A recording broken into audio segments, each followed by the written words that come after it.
It's been an emotional season. We faced some pretty big decisions. Buying Dominion scared me, but it looks like this purchase was worth it. Here we go.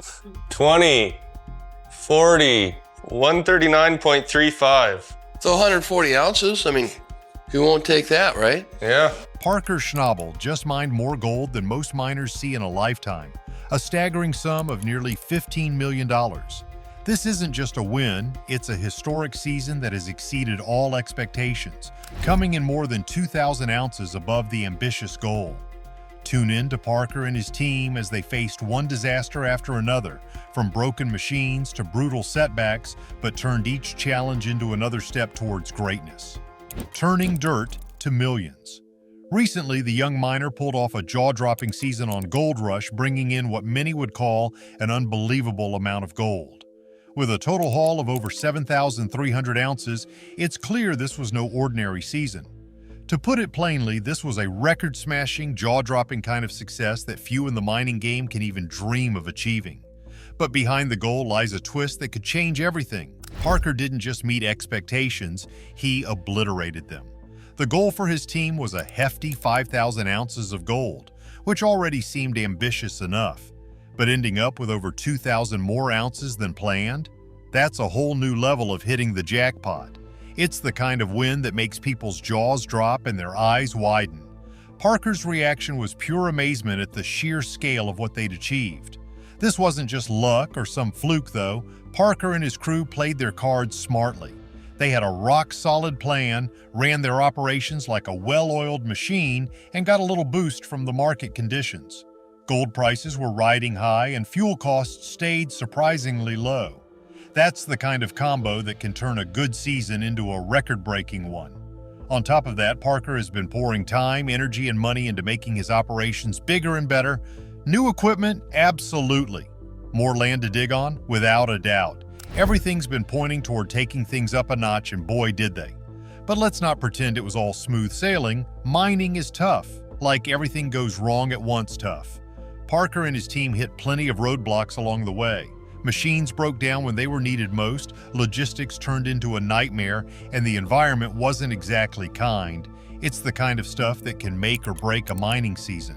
For some, those challenges would have been the end of the line, but for Parker, it was just another problem to solve. He and his team doubled down, got creative, and pushed through every obstacle in their way. This incredible season isn't just about the money. Although Parker's personal net worth is now floating around $16 million, it's also about proving what's possible when preparation meets opportunity. His achievements have inspired a whole new wave of miners who are dreaming of striking it big. Parker's story shows that with enough grit, smarts, and a little bit of luck, big things are possible in this high-stakes industry. Now, let's take a closer look at what it takes to achieve a haul like Parker's. The logistics behind mining at this level are mind-boggling. It's not just about digging in the dirt, it's about creating a streamlined operation that moves dirt efficiently, separates the gold, and keeps costs under control. Parker's ability to lead his team through this complex process is one of the reasons he's seen so much success. It's a balance of planning, execution, and troubleshooting, and Parker seems to have mastered all three. One of the most striking aspects of Parker's success is how he's managed to stay ahead in such a competitive industry. Gold mining isn't just about finding the gold, it's about staying one step ahead of the competition. Parker has done this by constantly investing in better equipment, securing new land, and refining his processes. He's not content to rest on his laurels, instead he's always looking for ways to improve and grow, which is a big part of why he's been able to achieve such remarkable results. Of course, all of this success comes with its challenges. Mining at this scale requires a significant amount of capital, and there's always a risk that something will go wrong. Whether it's a piece of equipment breaking down or a stretch of land not yielding as much gold as expected, the potential for setbacks is always there. Parker's ability to navigate these challenges is a testament to his skill and determination. He's proven time and again that he's capable of overcoming whatever obstacles come his way. As Gold Rush continues, fans are eager to see what Parker will do next. How do you top a season like this? Is it even possible? While the answers to those questions remain to be seen, one thing is certain: Parker isn't slowing down. He's already planning his next move, and you can bet it'll be just as ambitious as what he's accomplished so far. You see, the mining industry is unpredictable and the challenges never stop coming. That said, Parker has shown time and again that he has what it takes to thrive in this demanding field. Whether it's his ability to adapt to changing conditions, his knack for finding opportunities where others see obstacles, or his relentless drive to succeed, Parker is a force to be reckoned with in the gold mining world. With Parker's record-breaking season behind him, the next step could redefine his journey in ways no one sees coming. A discovery that shakes the gold industry. However, a discovery of this magnitude isn't without its challenges. Mining high-purity gold comes with unique risks, including security concerns. The location of the mine is a closely guarded thing, and for good reason. Keeping the site safe from theft or sabotage will require tight security measures and significant investment. Environmental impact is another pressing issue. Gold mining has long been criticized for its toll on the environment, and this mine will undoubtedly face scrutiny. Yet there's a commitment to balancing profit with responsibility. Navigating the complex web of regulations, community relations, and ecological considerations will be crucial moving forward. Beyond personal success, this discovery is a milestone for the entire gold mining industry. It's proof that even in a world where many believe all the great finds have already been made, there's still room for groundbreaking discoveries. This could inspire other miners to take bigger risks, push into uncharted territories, and invest in new technologies. On a broader scale, this find has implications for the global gold market.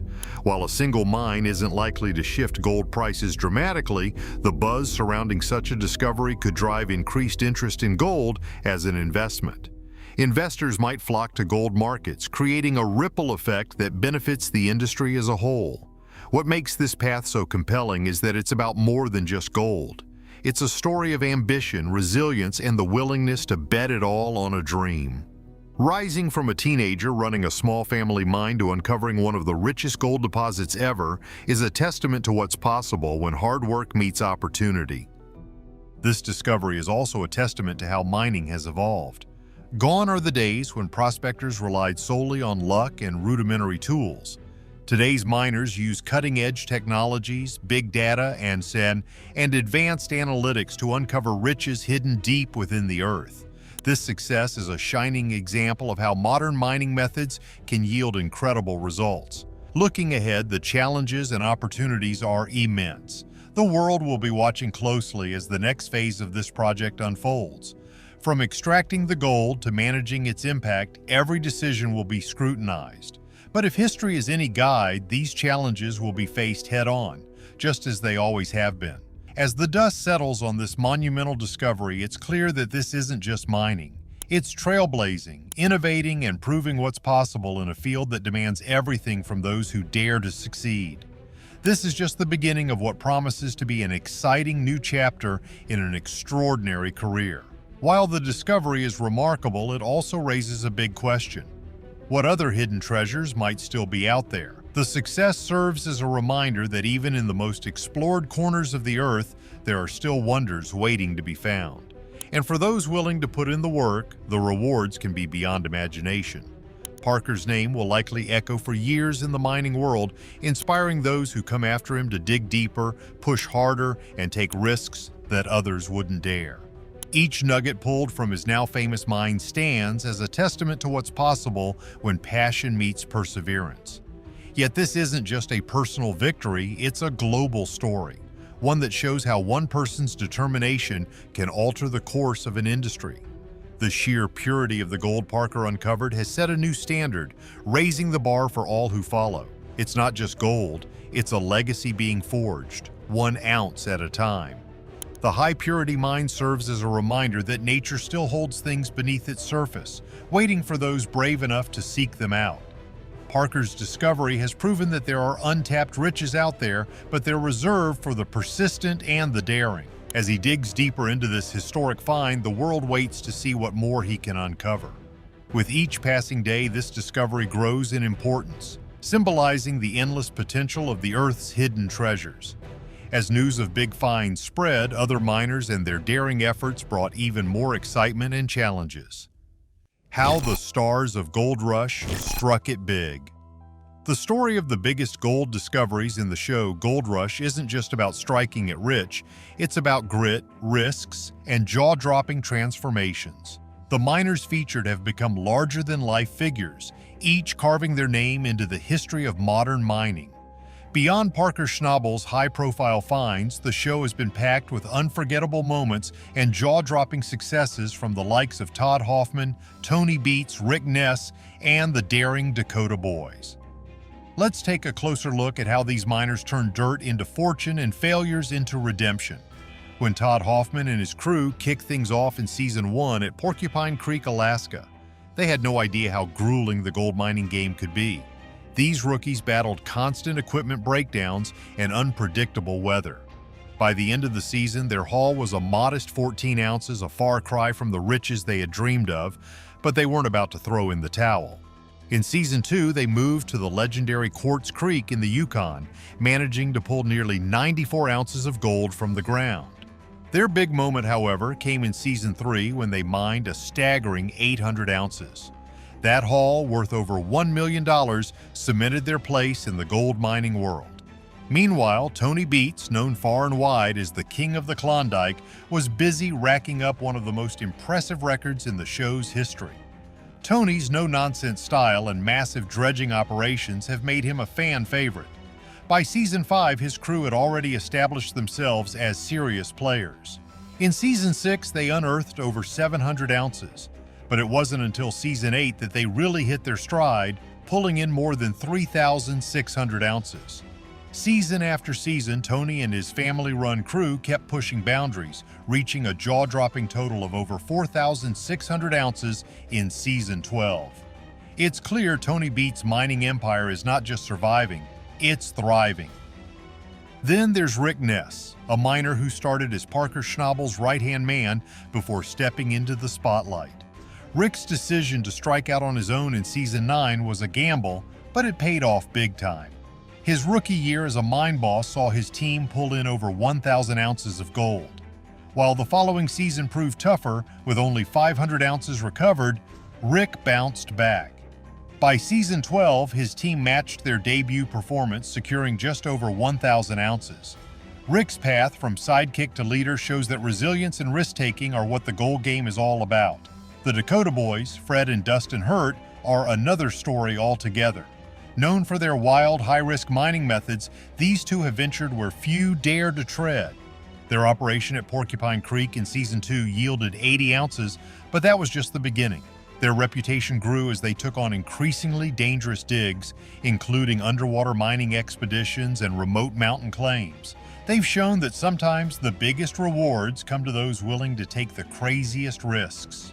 Dave Turin, on the other hand, took a different approach. Once a key member of Todd Hoffman's team, Dave branched out with his own show, Gold Rush, Dave Turin's Lost Mine. His mission? To resurrect abandoned mining sites across the United States. In Arizona, his team recovered 80 ounces in their first season. By the second season in Montana, that number had jumped to over 200 ounces. And in Colorado during Season 3, Dave's team hit a massive haul of over 400 ounces. His knack for reviving forgotten claims has not only brought old mines back to life, but also delivered some of the most impressive hauls in the series. Tony Beats' path remains unmatched for its sheer scale and audacity. His focus on dredging has not only revived forgotten techniques, but also redefined how gold mining can be scaled. Operating some of the largest equipment seen on the show, his investments and risks consistently pay off. One unforgettable moment came when he transported and refurbished a massive dredge, a task most would have considered impossible. That same dredge became central to one of his most productive seasons, hauling in over 3,000 ounces. Rick Ness, despite his ups and downs, symbolizes the spirit of perseverance. His crew faced harsh weather conditions and technical failures that would have pushed many to give up. Yet he never backed down, often rallying his team with bold ideas and determination. His early success in building a tight-knit team shows that leadership isn't just about results, It's about inspiring those around you to aim higher, even when the odds seem stacked against you. The Dakota Boys took mining to the extremes with their ventures into remote and dangerous locations, making their segments some of the most thrilling in the series. From scaling icy cliffs to diving into freezing rivers, Fred and Dustin's adventures turned the pursuit of gold into an adrenaline-filled spectacle. Their focus on high-risk, high-reward methods resulted in some truly remarkable finds that kept viewers on the edge of their seats. Dave Turin's meticulous approach to mining has provided a fascinating contrast to the high-octane methods of others. His strategy of targeting forgotten sites speaks to his expertise and ability to see potential where others see waste. By focusing on the details, such as soil composition and historical data, Dave's work often yields impressive results that show there's more to mining than brute force and luck. Looking at the bigger picture, Gold Rush is more than just a show about mining. It's a testament to human resilience and the lengths people will go to chase their dreams. Every miner featured has faced setbacks that could have ended their careers, yet they push forward, driven by the promise of fortune and the thrill of discovery. Their stories, full of grit and ingenuity, serve as a reminder that success isn't handed out, it's earned through hard work and a willingness to take risks. Big discoveries bring not just success, but also fights, arguments, and tough moments that test everyone involved. Fiery clashes in the gold mining world. The time on Gold Rush has been nothing short of dramatic. The mining career has been marked by fiery disputes and heated clashes, revealing a tough, unyielding side to the young miner. These battles have made a standout figure, but they've also highlighted the intense and often cutthroat world of gold mining. Let's start with the famous feud with Tony Beats. Tony Beats is no stranger to drama himself, but when they crossed paths, things got explosive. Early on, their relationship seemed solid. Tony acted like a mentor to the young miner, eager to learn the ropes. But when mining ground was leased from Tony, cracks started to form. Tony's high royalty rates were a sticking point, and it didn't take long for things to boil over. In Season 4, Tony accused him of violating contract terms and shut down the operation. This was just the start. By Season 8, they were at each other's throats again. Dirt was dumped on Tony's land without permission, and Tony wasn't about to let that slide. Accusations of greed were made, and Tony doubled down, demanding respect for the agreement. This back and forth cemented their rivalry. The hunger for independence only added fuel to the fire. Season 12 saw patience tested once again. Faced with an excess of dirt, a loophole in the deal was found, and dirt was dumped on Tony's land. Tony's rage was palpable, but there was no backing down. It was a bold move that showcased growing confidence and a willingness to play hardball. Tony's reaction? Less than amused, but his hands were tied by the very terms of their agreement. This saga was a turning point, showing a transition from the eager young miner to someone willing to challenge even the most established players. Then there were the Dakota Boys, Fred and Dustin Hurt. These two were never shy about expressing their frustrations, and plenty of reasons were given for them to do so. Season 3 brought a major clash when a bridge at Porcupine Creek was replaced without giving Fred and Dustin a heads up. This wasn't just an inconvenience, it cut off their access to essential supplies. Fred was livid. He confronted the situation, letting his feelings about the lack of communication be known. Things escalated quickly, and Fred, in a fit of rage, brandished a knife. It was a moment that underscored just how high tensions can run in this industry. The confrontation became one of the most talked about moments in the show's history. But challenges weren't limited to rivals. Even within the team, conflicts bubbled to the surface. Take Brennan Rouault, for example. Brennan had been a key member of the crew, but by Season 12, he'd had enough. Brennan felt that his abilities were constantly questioned, leading to frequent arguments. The tension reached a breaking point, and Brennan decided to leave. His departure highlighted just how tough it can be to maintain harmony in such a high-pressure environment. Relentless drive and perfectionism, while key to success, often came at the cost of crew morale. These battles, whether with seasoned miners like Tony Beats or team members, paint a picture of a young man navigating one of the toughest industries around. The path isn't just about striking gold, it's about proving oneself in a world where every decision is scrutinized, every move has consequences, and every rival is waiting for a chance to pounce. The clashes have shaped not only a career but also a reputation as one of the most determined and polarizing figures on Gold Rush. What's clear is that confrontation is not shied away from. Whether standing up to Tony Beats, pushing back against the Dakota Boys, or addressing tensions within the crew, it's proven time and again that fighting for what one believes in is the way forward. It's this determination that has driven success, even as it's created plenty of drama along the way. Love it or hate it, this is a force to be reckoned with in the gold mining world. The question is, how far will this drive go to stay on top? As the stakes continue to rise, one thing's for sure: the path is far from over. Could Parker's gold mine discovery spark a new gold rush? Or is there something hidden behind this incredible find that no one is talking about? Share your thoughts and remember to like and subscribe for more.